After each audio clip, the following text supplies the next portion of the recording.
Halo, balik lagi dengan saya, Irianto Petrus. Kali ini kita akan membahas satu saham yang cukup menarik buat saya karena ini merupakan saham yang menurut saya sudah murah. Dan sesuai dengan judulnya, apakah sebenarnya saham ini yaitu BMTR itu adalah saham yang sudah dihukum oleh pasar ya dengan harga saham yang sudah sangat begitu murah. Nah, jadi kalau kita lihat BMTR ini secara sejarahnya itu harganya nggak terlalu berubah jauh dari zaman COVID. Ini kalau kita lihat zaman COVID di sini ini di 2000-an. Jadi menjelang awal 2000 harganya sangat tinggi, kemudian turun ke bawah seperti ini. Kemudian dia sempat naik lagi di 2000-an, 2022 pertengahan. Lalu kemudian sekarang harganya turun di harga 200 sekian ya, di bawah 250. Nah, ini harga yang sebenarnya kalau kita bilang tidak terlalu berubah jauh gitu. Trennya masih tren garis lurus. Apalagi kalau dibandingkan sebelum tahun 2020. Kemudian, karena trennya ini sepertinya tidak ada perubahan dari tahun ke tahun, retail ini punya sentimen negatif gitu ya, sentimen negatif terhadap saham BMTR ini. Kalau kita lihat misalnya di sini ada pernyataan kalau nilai investasi makin habis nih kalau kena emiten ini ya, grupnya. Jadi ini kebanyakan retail mempersoalkan terkait grupnya. Kemudian ini saham BMTR yang semakin tenggelam gitu. Mungkin dia belinya di pucuk sini gitu, di atas sini. Atau juga ini kempes lagi cuman di PHP doang. Nah, jadi ada sentimen yang cukup negatif dari retail. Nah, karena itu kita coba telusuri lebih dalam sebenarnya bagaimana performa saham ini.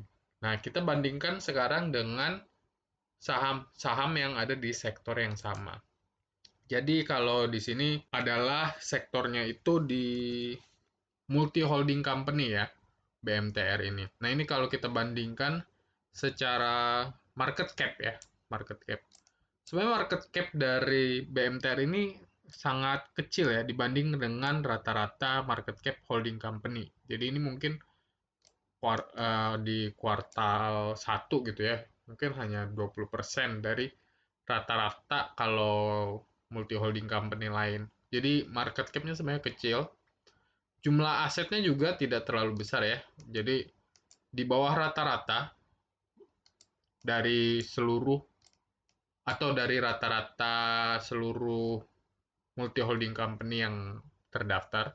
Sedangkan secara debt to equity, dia juga di bawah rata-rata. Jadi secara ukuran dia masih bisa punya room of growth yang cukup besar, sedangkan dari debt to equity juga cukup ringan gitu, nggak banyak beban dari bunga kalau dibanding dengan perusahaan di sektor yang sama.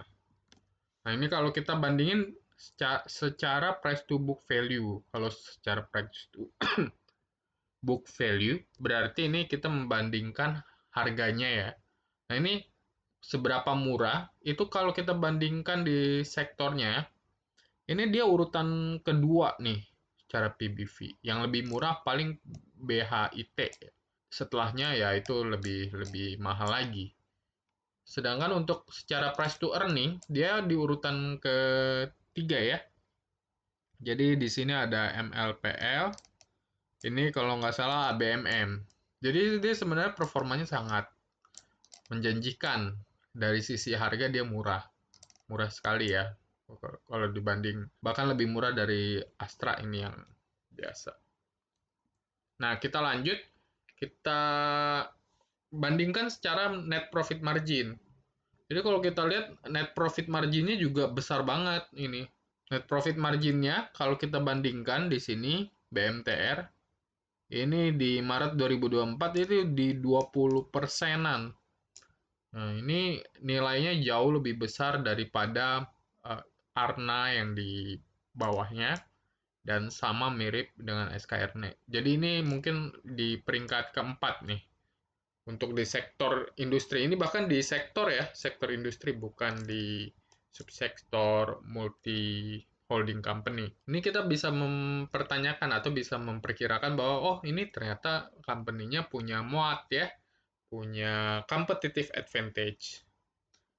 Lalu habis itu kita bisa lihat return yang rendah di sektor yang sama. Jadi kalau kita lihat ROE-nya, nah ini yang menjadi perhatian, itu dibandingkan dengan industrinya itu lebih kecil. Ya, ini nggak sampai setengah dari rata-ratanya.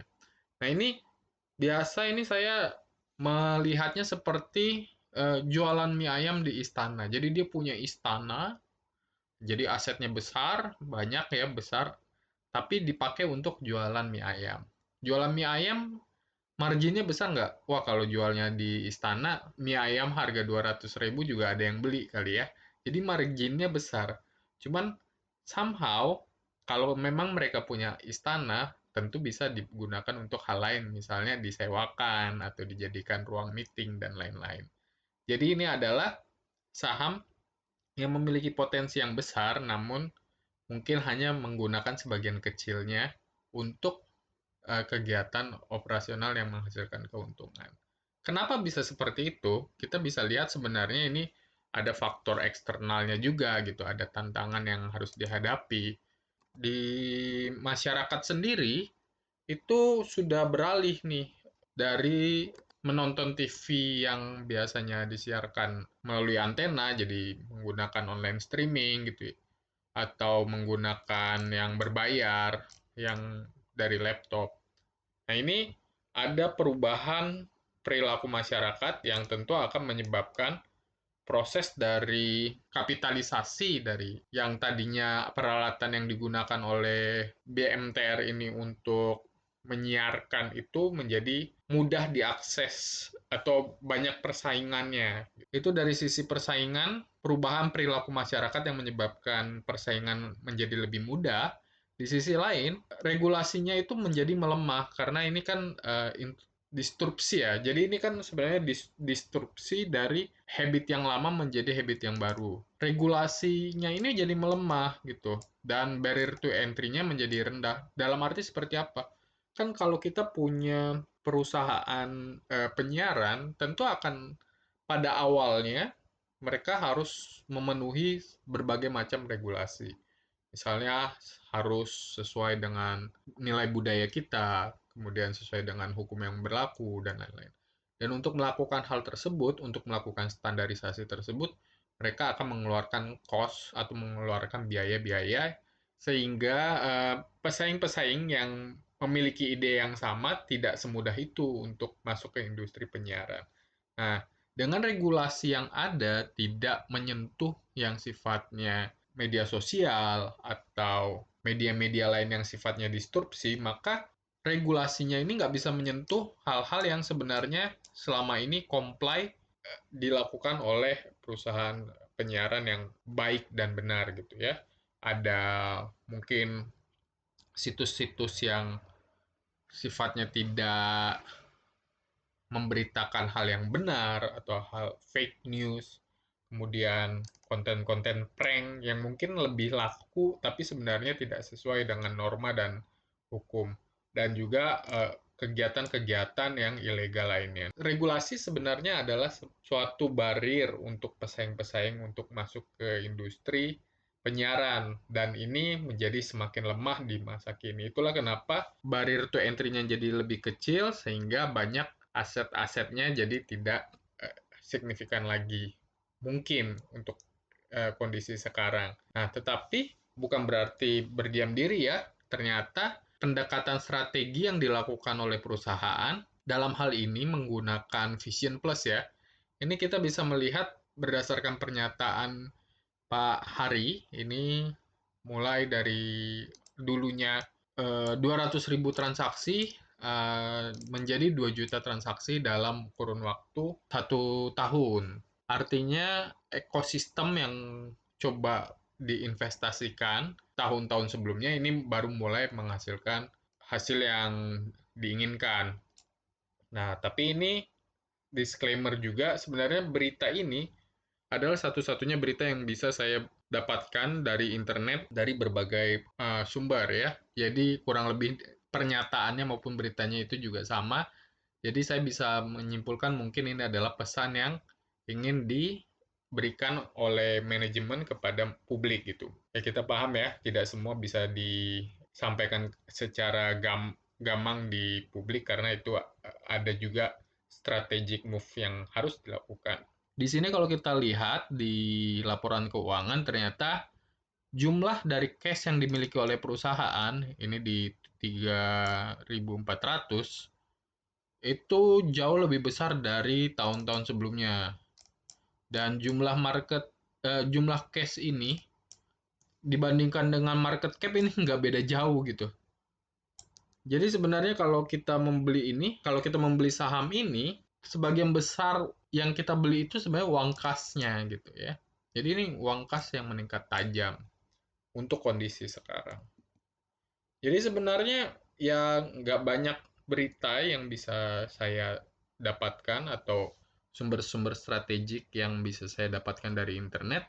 Cuman kesimpulannya untuk sementara ini mungkin adalah bahwa ini bisa jadi merupakan perusahaan yang aset play. Aset play dalam arti ketika strateginya pas, ketika regulasinya pas, dan anginnya istilahnya mendapatkan angin segar, maka akan sangat mudah untuk harganya ini naik karena secara aset dia punya istana gitu ya. Ketika regulasinya pas dan mereka bisa bisa istilahnya tadi ya kalau pakai ilustrasi istana bisa pakai istananya sebagai tempat syuting dibandingkan hanya jualan mie ayam itu sebagai ilustrasi aja.